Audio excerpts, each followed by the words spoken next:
ko, Mana. Ayan, isa. Ito mo lagay yung amin.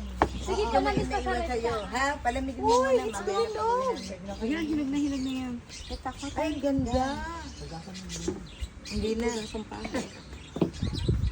Yan. Nasaan na yung mga basura ko? Lagyan niyo ako dyan. Ito na lang. Oh. Lim, oh. Para maganda. Pang matamis na to, mas maganda to.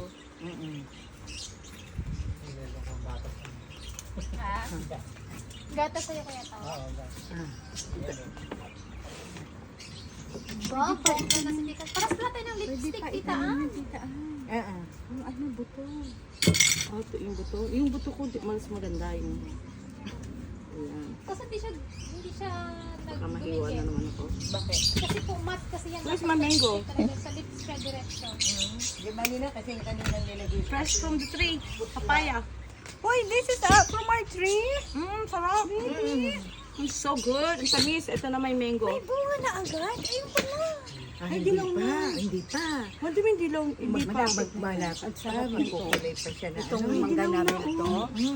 The best. The best Tapos naman. lalaki na. Si Isa nagustuhan, naghahanap pa siya. Malay wala na. Ay, may hinog. Manibay na titaan. Sabi niyo, lalaki pa. Oo, ito. Pero pag mahinog siya, masarap siya. Pinaghalong Indian mango. Ganon. Hindi siya yung lasang gamot. Ewan ko lang pag ganyang kahilaw pa. Ditaan. May naaamoy ko ano bago may alam tuntun. Medyo, I don't know kung ganyang kahilaw. Pero pag nahinog kasi, masarap eh. So I'm gonna put some shrimp sauce at bagoong. Cheers. Pero malutong lang. Mako. Harap. It's not sour. Hindi na. It's delicious. That's from our tree.